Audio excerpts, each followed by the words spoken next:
killed in today's strikes. Gamers have to pay more to play today. Sony is raising the price of the PlayStation 5 console $50 to $549.99. Company blames a challenging economic environment. French wine exporters say they're hugely disappointed they didn't get an exemption from U.S. tariffs. The head of the Exporters Federation predicts it'll create major difficulties for his sector. Details of the U.S.-EU trade deal were released this morning. This is CBS News. Think O'Reilly Auto Parts for all your car care needs. Get the parts and service you need fast from the professional parts people at O'Reilly Auto Parts. A couple years ago, I was in the bathroom at the airport when I dropped my smartphone in the toilet. Not smart. I was multitasking when I should have been focused on the job at hand. Embarrassing, but I'm not alone. According to Google, 7 million other multitaskers accidentally dropped their phones into the bowl last year. A gentle reminder that right now you can get yourself a brand new Samsung Galaxy A36 absolutely free with a $35 plan from Pure Talk. The A36 comes with scratch-resistant Gorilla Glass and a battery that'll last all day, along with unlimited talk, text, and data on America's most dependable 5G network. In other words, it's tough and smart. Something to think about next time you're multitasking in the necessary. Just dial pound 250, say keyword micro to get your free phone today. You can make the switch in just 10 minutes. That's pound 250. Say micro to switch to a no-nonsense smartphone and a company that actually stands for something. Pure Talk. Bringing humor, insight, and a voice of reason. Hey, it's Rick. Join me for the Rick Burgess Show on WGNS, weekdays 11 till 2. Hi, this is Jason. For 75 years, Murfreesboro Medical Clinic has been a cornerstone of health and compassion in our community. From our humble beginnings to the advanced, comprehensive care we offer today, our commitment to you has never wavered. With 8 locations across Murfreesboro and Middle Tennessee and over 100 physicians, we continue to provide the highest standard of care. Then, now, and always, your health is our mission. Good Neighbor Network, FM 101.9 and AM 1450 Murfreesboro, FM 100.5 Smyrna, audio and video streaming at wgnsradio.com. This is the Roundtable. A look at the news, views, politics, and people that are shaping Rutherford County. Good morning. This is Bill Krause on a beautiful Thursday morning with the WGNS Radio Roundtable Thursday morning edition.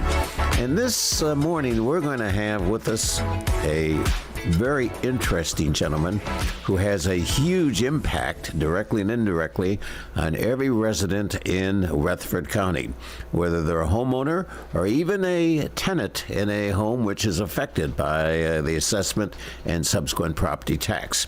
Good morning, Rob Mitchell. Good morning. How are you doing? I am doing wonderful. Couldn't even be better. I always like to start out to ask you about your background, where you grew up, born, raised, professional, and I know you have a phenomenally interesting and certainly diverse background. Well, I appreciate it. Everybody has to be from somewhere, so... More importantly is where are they going? That's true. My family's originally from Bluefield, West Virginia, which is where I was born.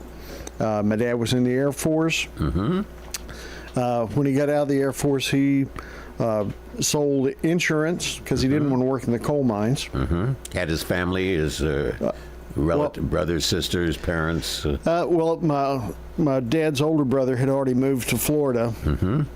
His dad worked for a electric motor company, mm-hmm. and my mom's dad worked in the coal mines his whole life. He went to work in the mines when he was he dropped out of school in the 6th grade, went to work in the coal mines. That's so hard to imagine, but that was real. Yeah, and he loved it.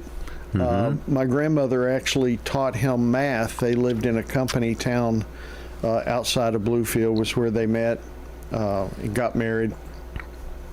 And they stayed there. He worked in the mines until he was 63 years old. Mm-hmm. And after he retired, he stopped smoking because he had a mild heart attack, and he'd smoked since he was 11 years old. So it wasn't the smoking, and it wasn't the coal mines, and he had black lung. Oh, did he really? Okay. He passed away in 87. 70. Sorry. Yeah, 87. It was when he passed away. They had moved from Bluefield to Tennessee, so that my grandmother would be closer to my mom and my dad and family, because everybody had left Bluefield. The coal mines were kind of shutting down. Right. So they moved there. After my dad got out of the Air Force, though, we moved to St. Augustine, Florida. That's for retired people. He worked for a newspaper down there. We lived in a travel trailer, not a real trailer, but a camper. He rented a camper. We lived there until he got a job with W.T. Grants. We moved to Jacksonville. We lived there for several years. Then we moved to Columbus, Georgia. And then we moved Fort Benning. Then we moved back to Bluefield. Then we moved to Louisville, Kentucky, to Cincinnati, Ohio, to Morristown, Tennessee, where I was there in the 6th and 7th grade. Then moved to Longview, Texas, Marshall, Texas, then north to Hagerstown, Maryland, which the move from Texas to Hagerstown, Maryland was probably the biggest cultural shock. Oh, absolutely, in a heartbeat. That I had in all the moves. And then in 74, my dad took a job with Service Merchandise. It was just up and coming. He was a director of personnel. And when he retired in 85, left there. He left Service Merchandise in 1985. He was executive vice president of administration and human resources for the huge company. Position. Yep. So I worked my way through high school and college, working in warehouses at Service Merchandise. In college, I worked in the jewelry department, selling jewelry, doing watch repairs and. Want to take a look at my watch? Sure. Then after that, graduated college at MTSU. Went to work. What field? Management. I love this story. And business. I started out as I wanted to go into environmental science, so I carried a dual major in chemistry and physics, and I suffered 3 explosions in the chemistry lab. The last one, a young lady that was my lab partner had to stand in the big industrial shower with me. Wow. And after that, I decided I went over to the Cope Administration Building and picked up a change of major form and switched to business. And never looked back. Never looked back. Wow. So before being elected assessor, I had an insurance agency in Donaldson, Tennessee, and sold insurance and helped people property, with property, casualty. life, property and casualty, multi-lines agent. So it's nice to be able to sleep through a storm now, and not worry about what kind of claims you're going to have the next day. Exactly. The phone would start ringing. Yeah. Perfect. And then you decided 14 years ago, 2012, that there was concern about how properties were being assessed, how value was being created. Easy decision to run against an incumbent? But no, it wasn't an easy decision. I was asked 3 different times to run, and finally my wife said, well, if you want to do it, just leave me out of it, that's fine. So I did. I figured, well, there are issues as an insurance agent. I could tell that the values that were coming in were not indicative of what either the construction cost was or what the properties were selling for in the market. So I realized that there was an issue and there was an outcry because I was a victim of it myself with my own home. So I ran for office and won the election, and we moved forward with some really unique innovations. Against an incumbent who was in how long? He was in there for 1 term. Oh, one term. He was in 1 term. Okay. Try to describe and define the constitutional responsibility of the assessor's office in all 95 counties of Tennessee? Oh, it's the Constitution separates powers. A lot of people like to say the assessor is the tax assessor. That is legally and technically not correct. We assess the value of property. We do not assess a tax. Taxes are assessed by the county commission, by the county mayor. The taxes are collected by the trustee. Now, the underlying value upon which a tax shall be assessed is established by the property assessor's office. So You establish value. We establish the value. And our numbers are presumed correct by statute. Now, we may be wrong on the value, and there is an appeal process that the Constitution provides if you think we've got something wrong. And we will. We don't do fee appraisal, we do mass appraisal.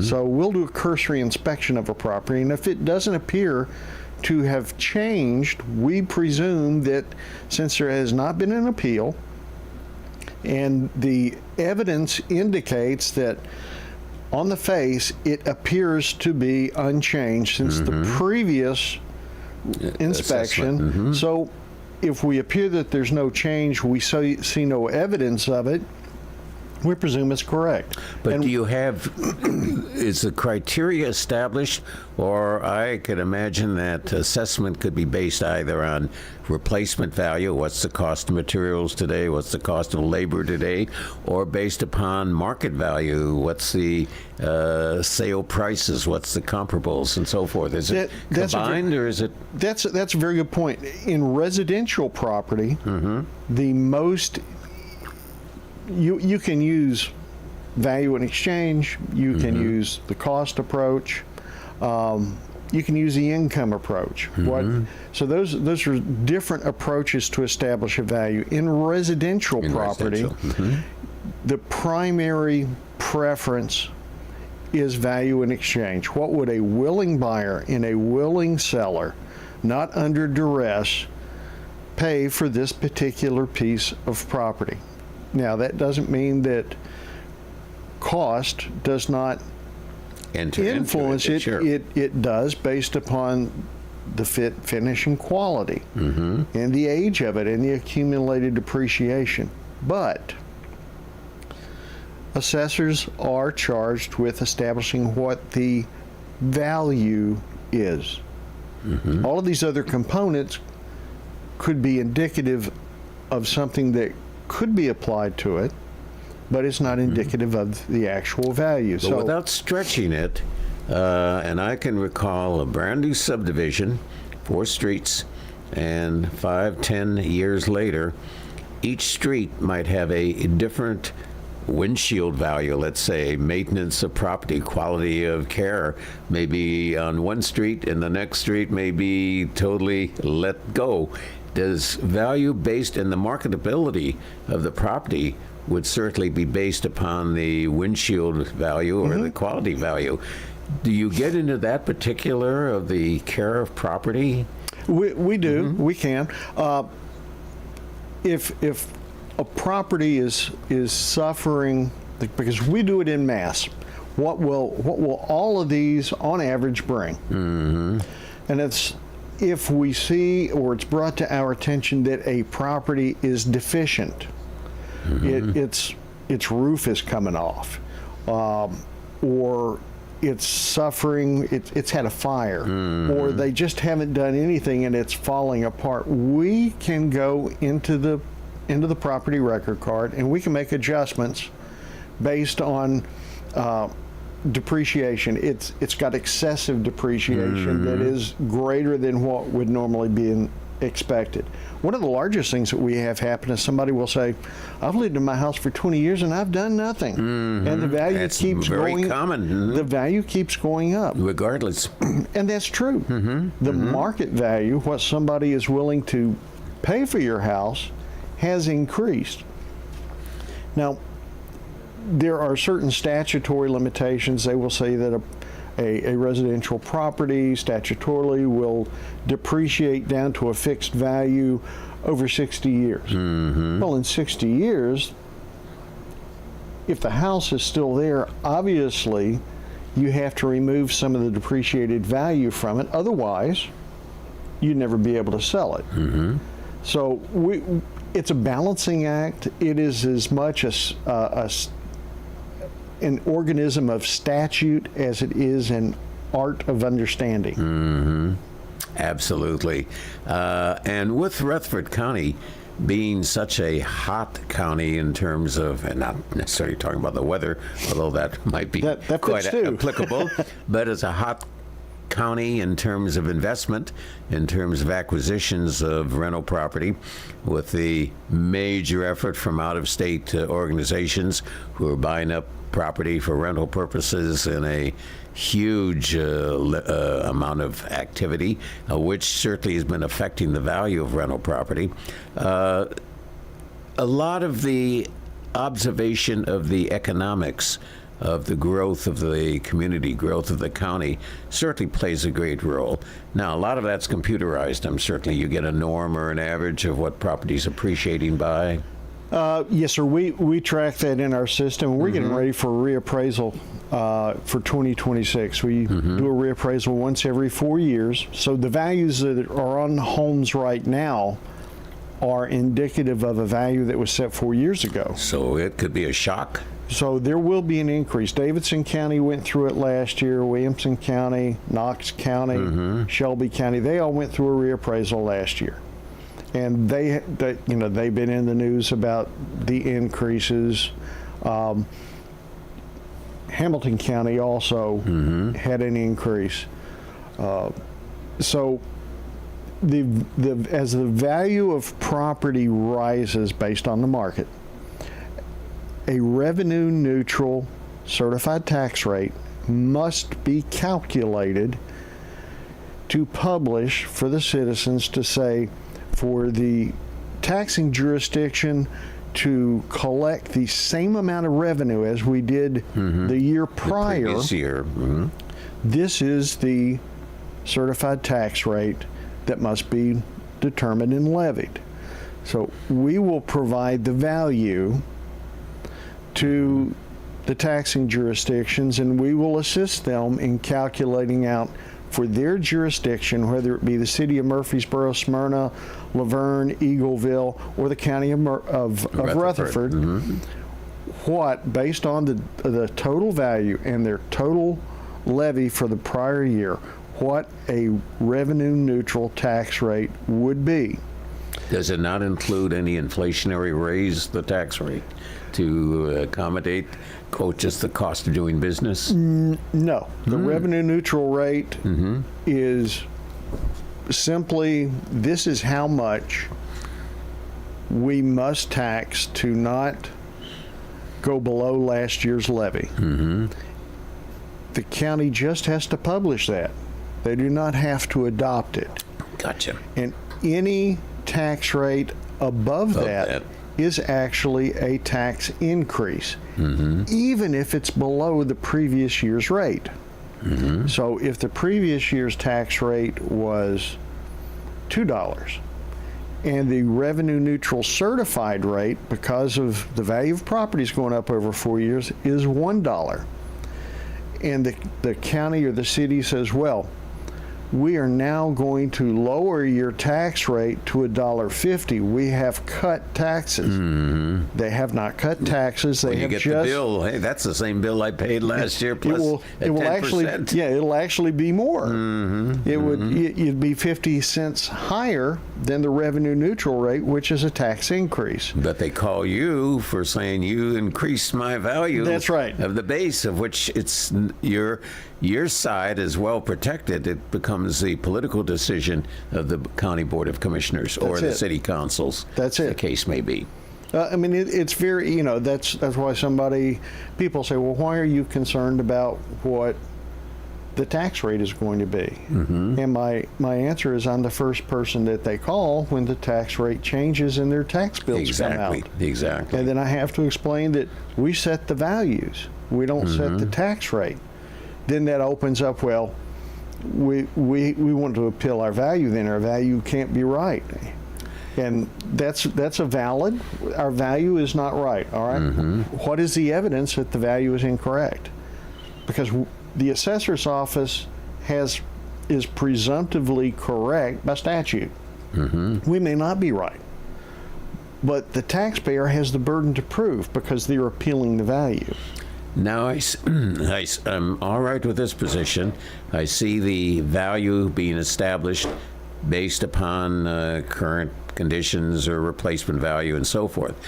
How does new construction coming onto the tax rolls and new construction coming onto the assessment rolls, for example, impact this whole decision? Because Rutherford County has certainly been under a major growth, and you may have a 10% increase in value of the county, not necessarily by market or replacement conditions, but just by new growth. How do you plug in the new growth? Oh, that's gravy. Okay. That's the gravy. That's meatballs included. Right. So is anything new comes on the books, that's not included in the calculations. So it's based on what was there the year prior. So anything new that our office picks up, and we do it for the county and all the city jurisdictions. Cities, sure. We do it for everybody. Everything that we pick up and we put on the roll, that's gravy. That's a pickup. So if they establish a revenue neutral rate, just because we have growth, we're going to have more than we did the prior year. Now, suppose I'm one of those people who said, I've owned my house 20 years and have done nothing, as you made reference to, and that person decides to sell. A new buyer comes in, and the new buyer spends $20,000, $30,000, maybe $40,000 to upgrade the house. Does that building permit then enter into your system to change value? Well, if they get a building permit, because some people that's do. A good question. Some people do unpermitted work. Permits from the cities and the county don't automatically flood into our system. That's kind of a misconception. And while we have a better methodology of getting the information that we did before, there is still a delay on getting the information. We're charged with identifying what is actually there, whether it has a permit or not. And sometimes we miss things.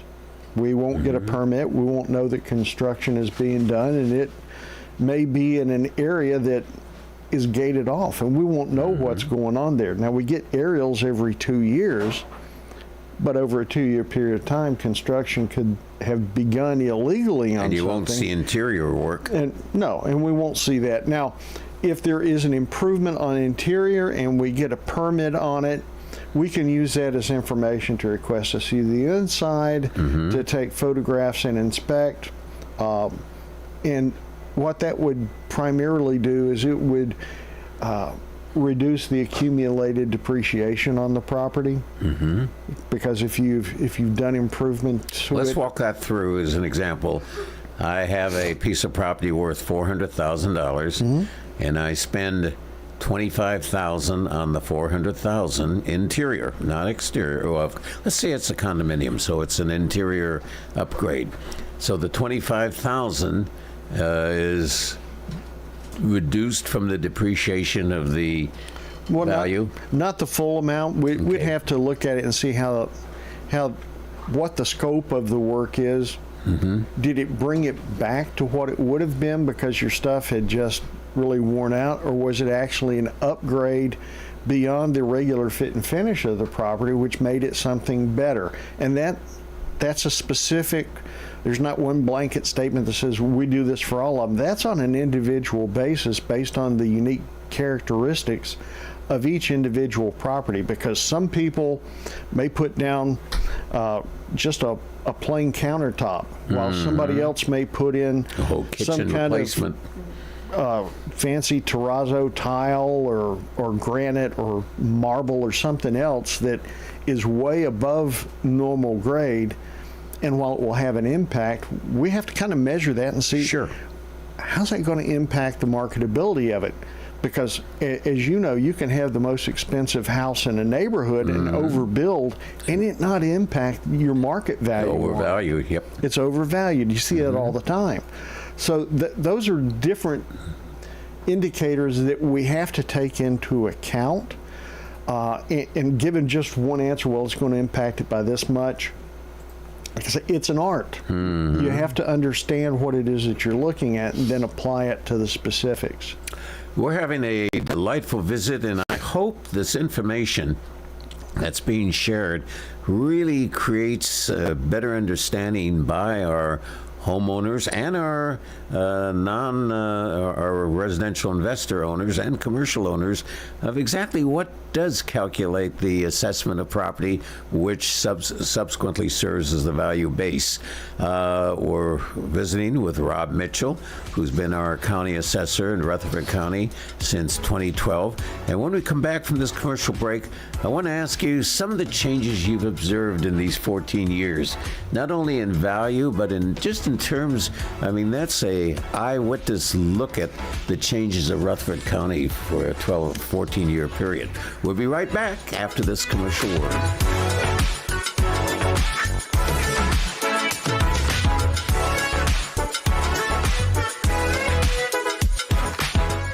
First shot. For 75 years, Murfreesboro Medical Clinic has been a cornerstone of health and compassion in our community. From our humble beginnings to the advanced, comprehensive care we offer today, our commitment to you has never wavered. With 8 locations across Murfreesboro and Middle Tennessee and over 100 physicians, we continue to provide the highest standard of care. Then, now, and always, your health is our mission. Get ready for an unforgettable night and support First Shot. Autumn at the Alley is coming to Oakland's Mansion Tuesday, September 24th from 6 to 9 p.m. Sip on fine bourbon, wine, and spirits, enjoy premium cigars, and feast on incredible food from the Alley on Main, all while enjoying live music under the stars. Proceeds benefit First Shot's Academic All-Stars and Send the Kid to Camp programs. Find out more on their Facebook page and through Eventbrite, Autumn at the Alley, September 24th.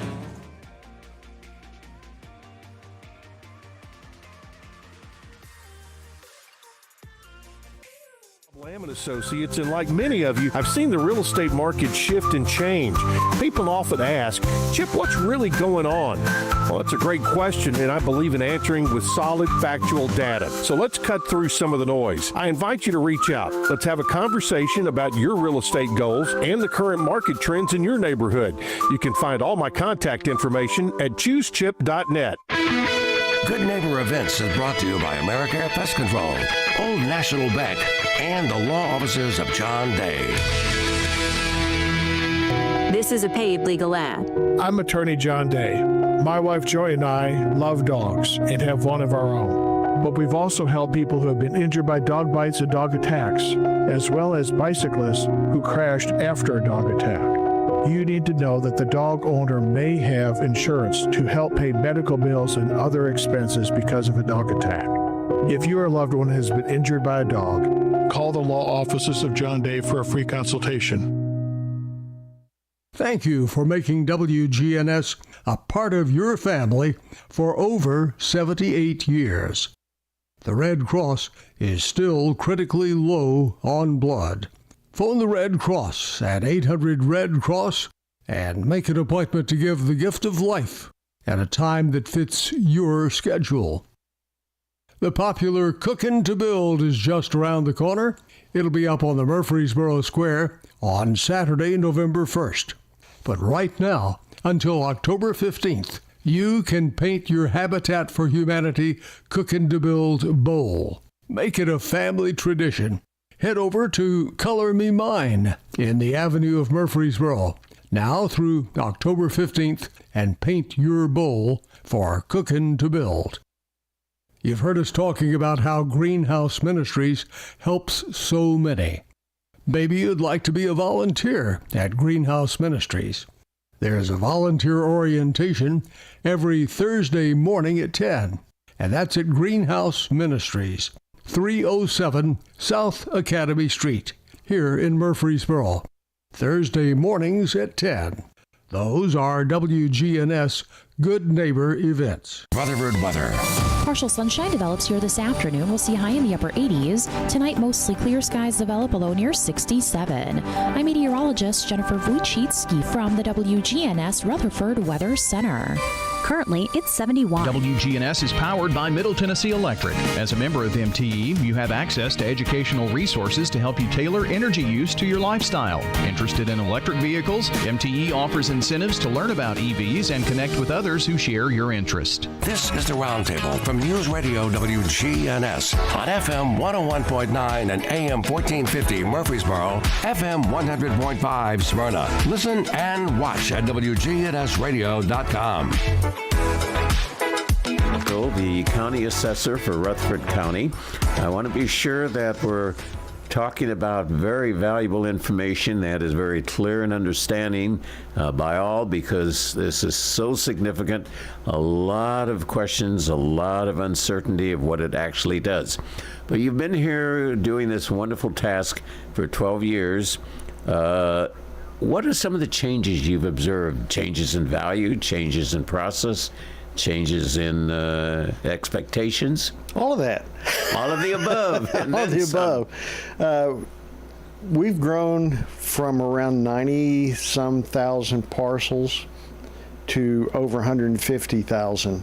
Almost doubled in just a short period of time. Right. And the staff in our office, in 2010, we had 36 members of our office, and now we have 30.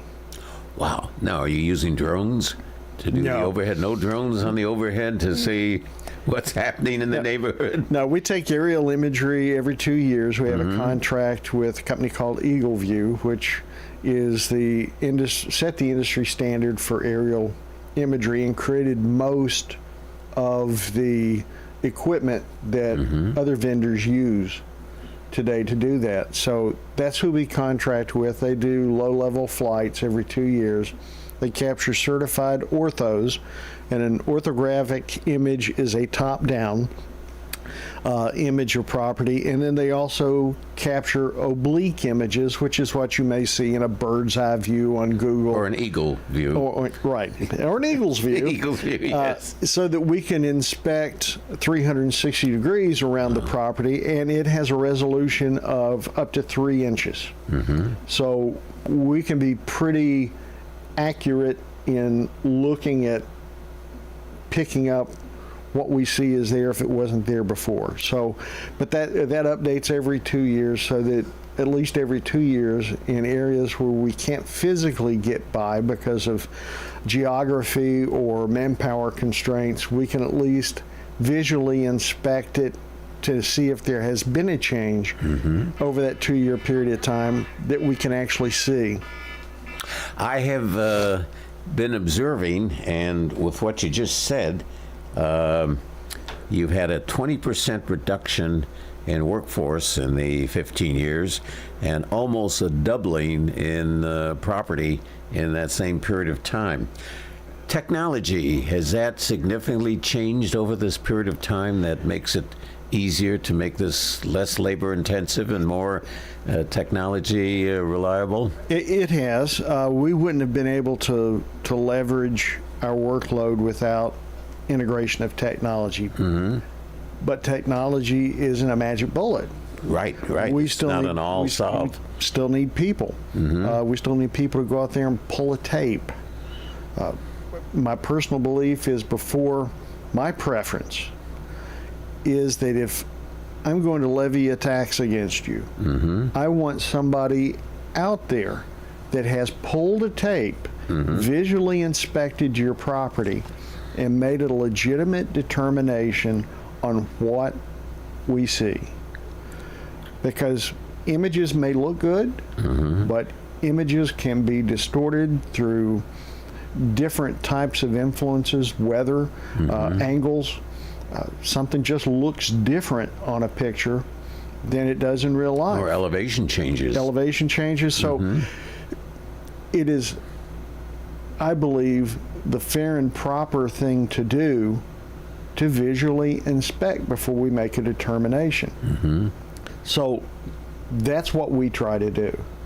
Now, there are always difficulties when you want to be fair and visually inspect everything, when you have COVID, and when you have a reduction in force.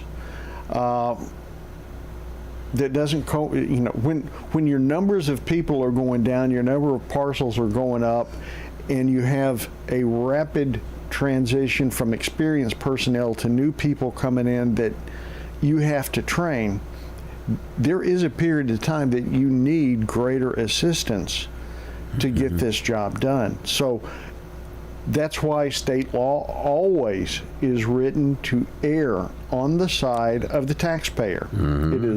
It is liberally construed to err in favor of the taxpayer, because that's what's right. And that's something that, if it comes down to giving the benefit of the doubt to the taxpayer or trying to benefit the county or the city, I'm always going to err on the half of the taxpayer. You almost sound like the interpretation of the Bible. You're going to err on the side of the sinner. I don't know if that's a good analogy, but I wouldn't say that taxpayers are sinners. No. There may be a few among them, but no. Overall, very, very reliable, committed, passionate people. In times of an emergency situation, and I think of the state of Tennessee as being one of the states where, because of all the problems with the flooding and hurricane of early this year, that we as federal income taxpayers had a period of time that we don't have to get our 2024 taxes in until this fall, which is a huge, huge impact. We've had a number of tornadoes within Rutherford County, and when a house is significantly damaged or it's going through the insurance process and you're having to file your listing of value of property, does that play a consideration at that time? Oh, it certainly does. And I've been in the insurance business. Right, I reached out to everyone that when I was an active agent, no one ever told me to contact my clients and let them know to contact the property assessor's office. Let's say that again, because that's so important. Fire, flooding, any type tornado. Of physical damage. Contact the assessor's office. Right after your insurance agent. Right, and let them know that you have suffered a loss. If it is going to take a substantial amount of time to reconstruct the property, the assessor's office will make a reduction in the value on that property for that tax year, so that you don't pay taxes on something that you do not have. And that's very important. I was never told that as an insurance agent. I've made a concerted effort to notify insurance agents and insurance adjusters to contact our office, because somebody who is, granted, the amount of money that you're going to get in a reduction of property taxes is probably not going to be that much when you've suffered a catastrophic loss. But the government should not be taking money from a citizen for something they do not have. That is wrong. Right.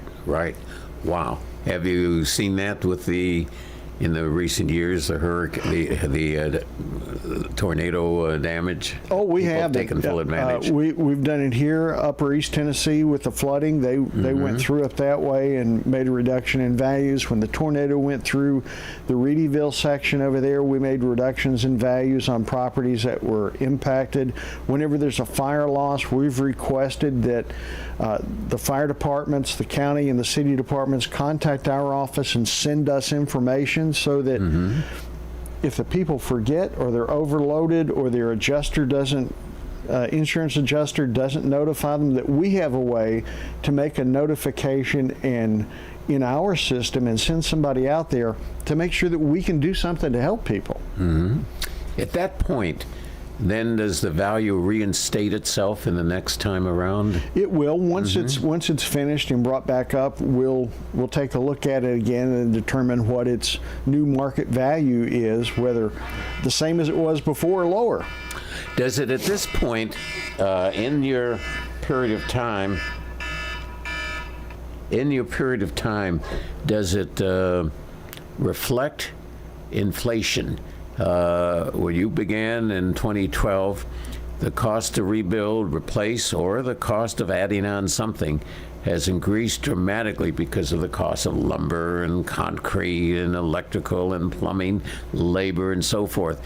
How have you experienced just the basic inflation of building and building replacement in that period of time? Well, I mean, it's accelerated with demand and the scarcity of materials. Yes. It's gone up tremendously. Now, dealing with large numbers, and just going from memory, when I first took office, it's my recollection that the assessed value for taxes, which is you have the market value, you have the appraised value of all the properties, and then you have the assessed value, which is what the actual property taxes are based upon, has gone from about $9 billion to over $16 billion. Wow, in that period of time.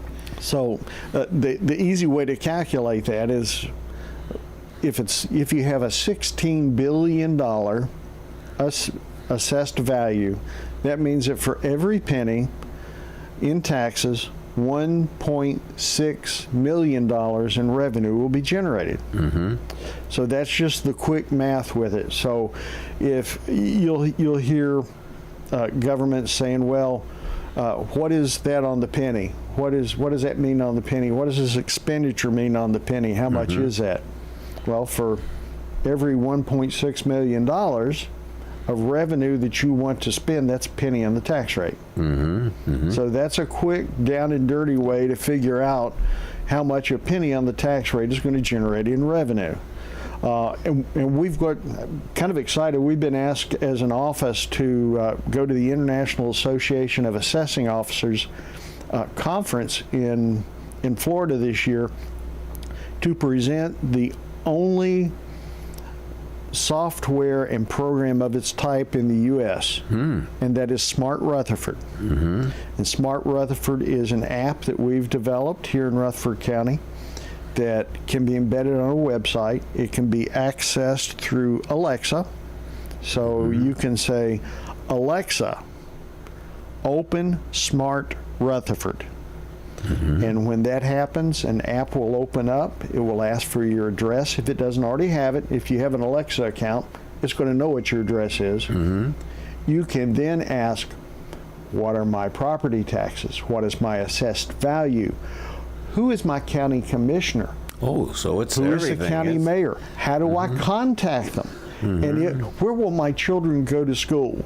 It is such a robust system that the Tennessee Department of Transportation requested to put their projects into Smart Rutherford. So you can say, where is the closest TDOT project to me? And it will list the closest to your house and when it's supposed to begin and when it is supposed to end, and it's directly from the state of Tennessee's website. So it's authoritative. The next enhancements that we hope to have to it. Well, on that one, just for a split second, what a phenomenal piece of information to share with every new homeowner or new resident in the community. I mean, that should be, as in close of escrow, that should be part of the escrow materials shared with the homeowner. Well, it is, because when I've moved a lot of places my entire life, and that's one of the things that when you're new to an area, you want to know, where are my kids going to go to school? How do I get my tags renewed? Where do I get them renewed at? When are my property taxes coming due? And the information is available, but it's scattered through different sites and jurisdictions. This tool will go to every jurisdiction and will pick up the information from every county and city website that the county and city wants to make available, and will deliver that directly to the taxpayer, either on their desktop or on their cell phone or over their Alexa device. Say that one more time, the access. What's the access? On Alexa, you say "Open Smart Rutherford." Okay. And it will open it up. Currently, it is on our website, rcpatn.com. There'll be a link to go to Smart Rutherford. It will open up a chat dialog box that you can enter that information into. I've also offered to make that available for any organization that wants to place the widget into their website to help Rutherford County citizens. They can have the widget to embed the code in there, so if there's a realtor that wants to have that information available to their clients, they can have it on that website.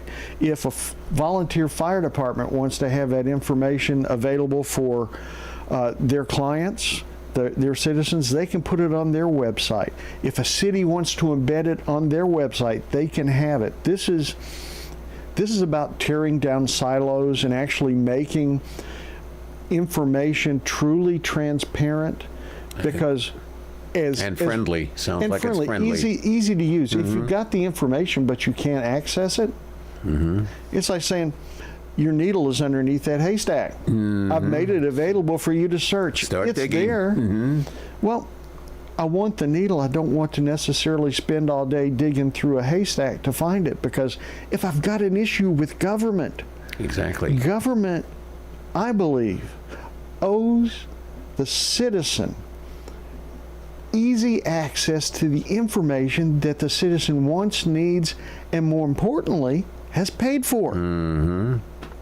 Carry me through, and I'm not using this as a recruitment for thousands of property owners to file appeals, but carry me through the appeals process, including you have a citizens review board or a group of people who serve as the appeals hearing board. Yes, sir. But carry me through.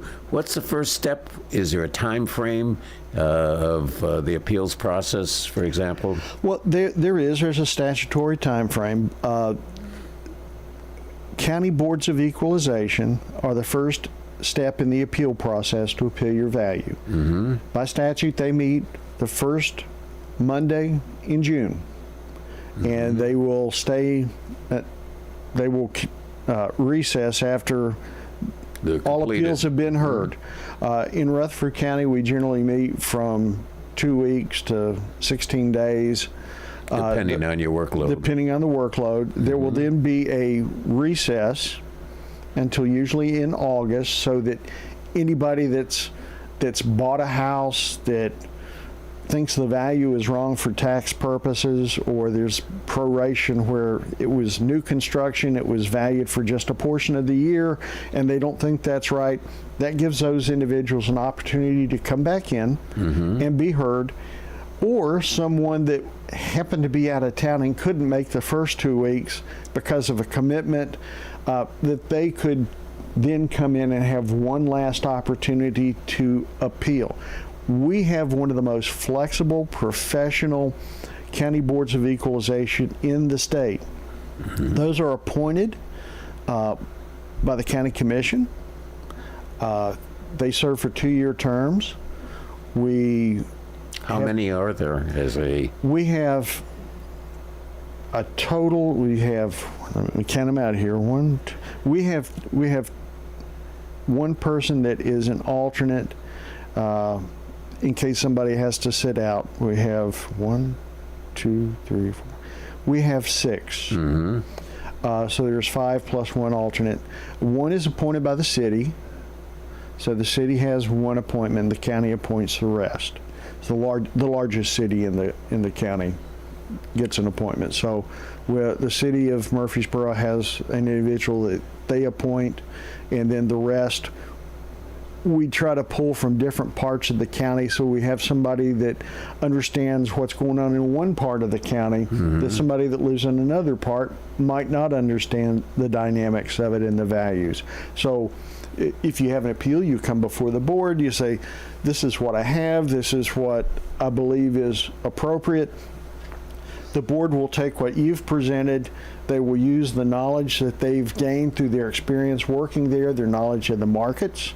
Then they'll make a determination on whether they believe that your argument is reasonable or not. Many times they give the taxpayer everything they ask for. Sometimes they give them nothing at all. They say, well, you've not met the burden of proof. And sometimes they'll say, well, I can see part of your argument, and I can see part of this argument here with the assessor's office. We determined to make it somewhere in the middle. But that's Cut an the appeal. baby in half. Right. They divide the baby up. So that is the first level of appeal. If the individual if any party, either the assessor or the taxpayer, is unhappy with the results, then they can appeal to the State Board of Equalization. But the appealing party has the burden of proof.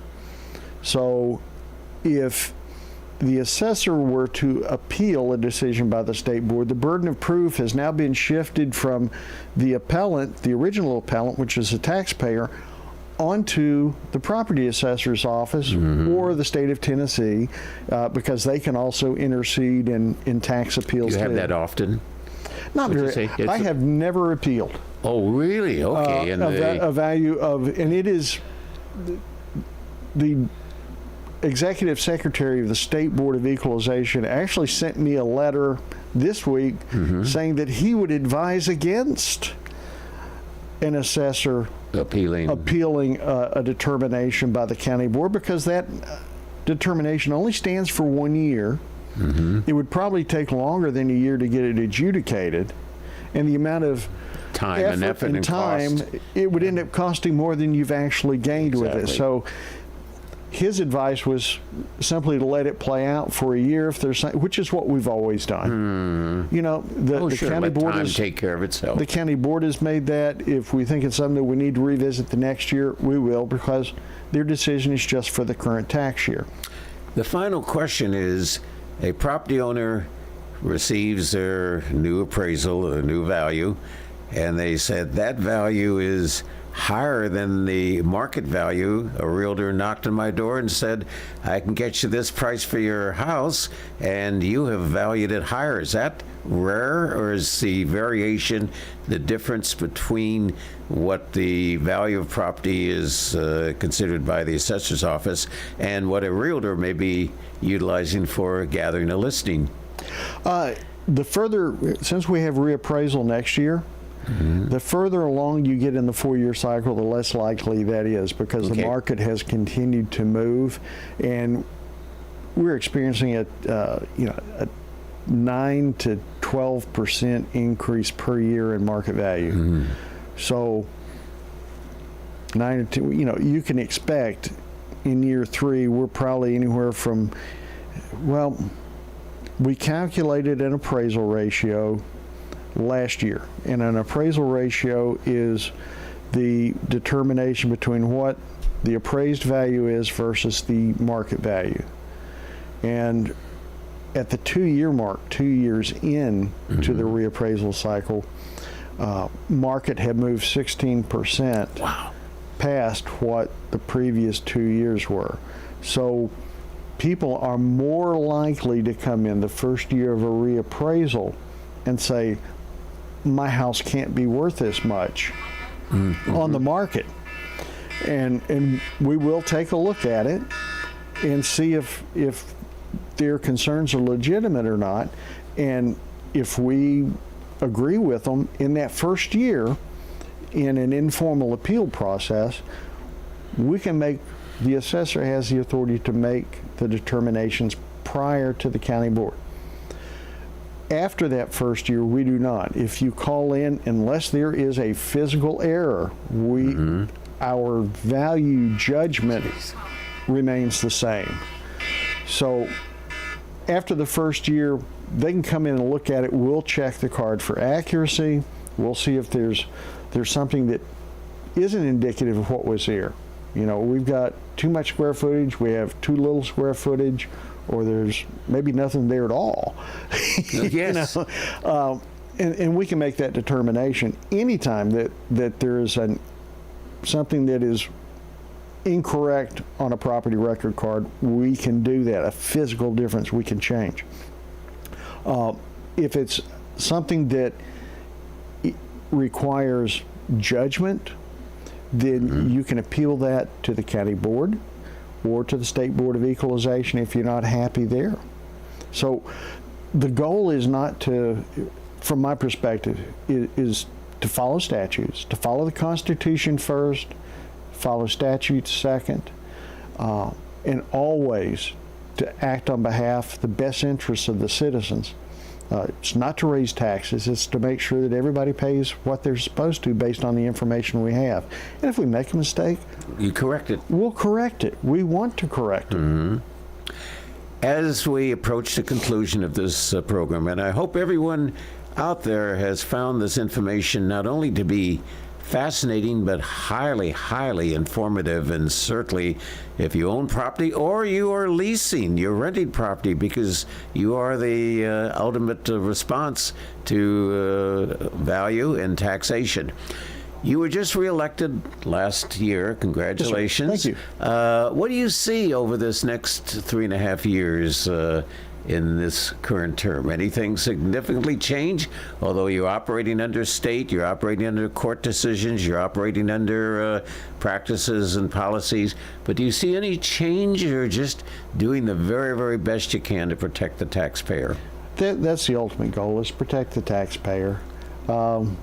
Everything else takes care of itself. Take care of your people first. Mm-hmm. Take care of the citizens. Do what's right.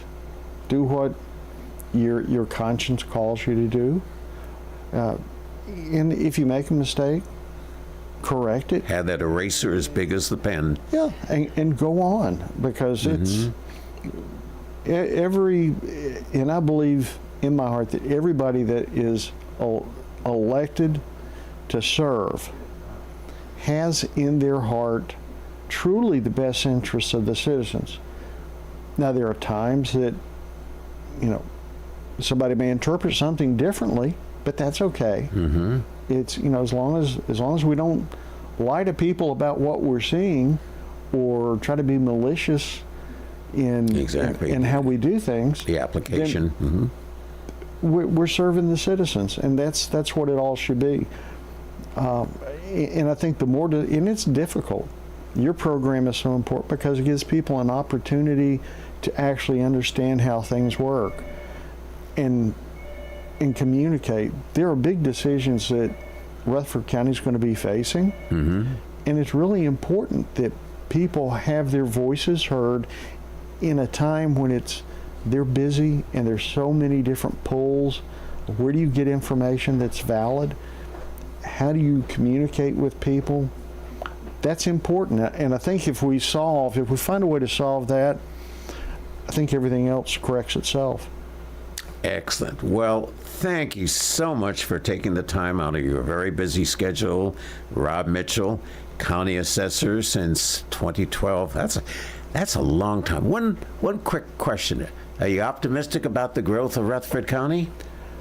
Well, that depends on what growth is. How you feel about growth. If I think we're going to continue to grow, yes. I think in probably the next 10 years we'll top 500,000 people.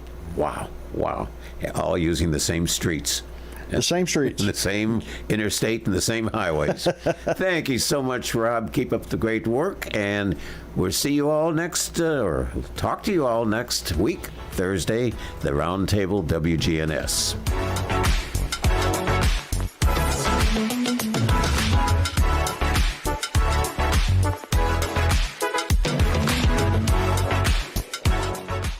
Subscribe to Big G TV, local content that matters to Rutherford County.